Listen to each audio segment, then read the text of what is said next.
les astuces pour être repris par un journaliste.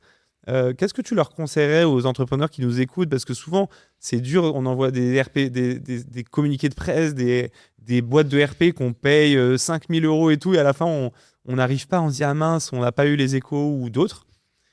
Est-ce qu'il y a des tips où globalement, non, en fait, c'est plutôt ton innovation, globalement, soit elle est bonne et elle correspond à la ligne éditoriale, soit non, et en fait, il n'y a pas trop de manière de bypasser ça, quoi. Enfin... Oui. Non, être, je veux dire, bon, déjà, si le bon journaliste, hein, c'est bête, mais voilà, au moins tu sais que cette personne parle de ce sujet, donc c'est bon. Et après, être très bref et apporter qu'est-ce que tu vas apporter, c'est quoi ton actu, ou c'est quoi l'enjeu principal en ce moment. Donc, soit ton actu à toi, j'ai lancé, je sais pas, j'ai racheté telle boîte, une actu, ou soit, regarde, il y a telle réglementation là qui passe.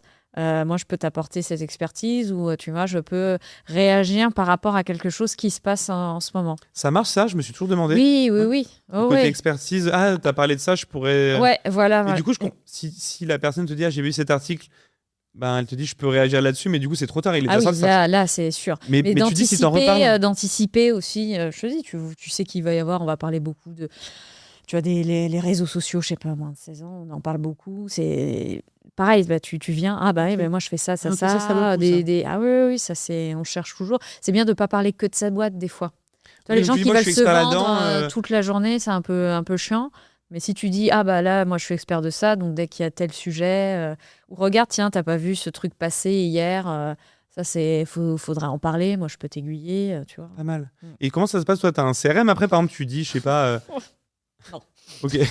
Je m'imaginais un truc où genre on parle de Google, boum, j'ai tous les gens qui sont dans Google. J'aimerais bien faire ça, mais je l'ai jamais fait. Non, mais même un fichier Excel ou un truc. Même un fichier Excel, j'aimerais, mais mais j'aimerais. Parce que t'as tellement. Ouais, mais du coup, comment tu peux te rappeler tous les experts? Faut qu'ils te relancent. Du coup, faut qu'ils restent un peu présents. Oui.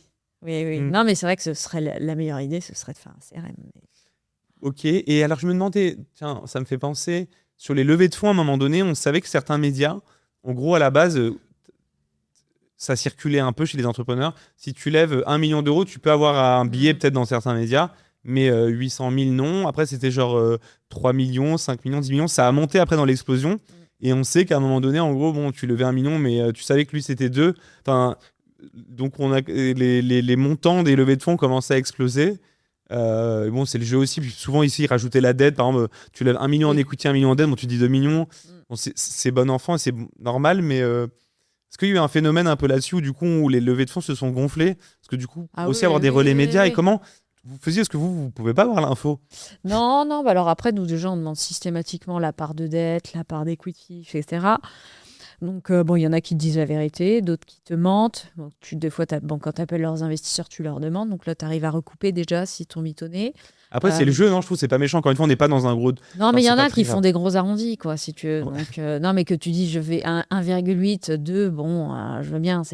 Mais moi, j'ai déjà eu, j'ai levé 45, il t'annonce 50, quoi. Il y a quand même 5 millions. Okay. Tu vas me dire, c'est pas grand-chose, mais enfin, quand même. 5 millions. Après, je comprends le jeu, en vrai, dans le sens où c'est pas grave. Tu vois, ils ont tué personne. C'est pour avoir un relais média. Non, mais surtout c'est un jeu. Ouais, c'est un jeu un peu chat et la souris. Vous, votre but, c'est de retomber sur le bon chiffre aussi. Et bon. Ouais, mais en plus, nous, le montant, il n'y a plus vraiment ce truc-là. Moi, je peux très bien parler d'une boîte qui a levé 500 000 parce que personne ne la connaît. Elle est toute petite. Elle est à Montpellier. Moi, j'ai déjà refusé là encore, il y a 2 semaines, une levée à 20 millions. Ah oui, d'accord. Ouais. Parce que la boîte, c'est bon, on en a déjà parlé, je sais pas, il y a 1 an, il n'y a pas grand-chose à raconter de nouveau. On fait pas. Et une boîte qui lève 150 000 en Friends and Family, là, c'est peut-être trop tôt. Ça dépend, franchement, ça dépend. Okay. Non, si on n'en a pas parlé ailleurs, je me dis, c'est bien, on va la faire découvrir. Oui, tu préfères un nouveau dossier qu'une boîte qui a levé déjà 3 fois, tout le monde connaît. Exactement. Et en même temps, c'est que les gens vont lire les boîtes que tout le monde connaît. Donc, du coup, mais tu vois, regarde Penny Lane, là, qui a levé en début d'année encore, je sais plus combien ils ont levé. 150 200 millions. Ouais. Je sais plus, enfin voilà. Ouais. J'ai pas fait. C'est fou ça. Ouais. Par contre, j'ai Penny Lane, mais pourtant c'est genre. Ouais, mais ils lèvent tous les. Ouais, mais d'accord, mais pour moi c'est et 2 mois avant, et 2 mois avant, ils ont parlé de leurs 100 millions d'RR. Moi, j'ai préféré traiter les 100 millions d'RR, et du coup, 2 mois après, ils te disent on a levé ça. Je vais raconter la même chose. Donc du coup, j'ai fait un papier plus large en parlant de toutes les méga levées du début d'année, parce qu'il y en avait eu beaucoup. C'était assez en 3 semaines, il y en avait eu plein en Europe. Donc c'était assez marrant. Donc j'ai plutôt fait un truc là-dessus, mais pas que sur Penny Lane. Parce que je vois le titre Penny Lane qui lève 100 millions, 200 non. millions, c'est l'actu. Enfin, Ouais, mais non. tout le monde je trouve- clique, quoi, tu vois. Non. Donc c'était l'accroche de mon papier en disant voilà, Penny Lane elle levait ça. Mais bon, il y a Aikido qui était une boîte belge dans la cyber qui est devenue licorne. Enfin, il y avait plein d'actu et ça faisait un papier plus intéressant, quoi.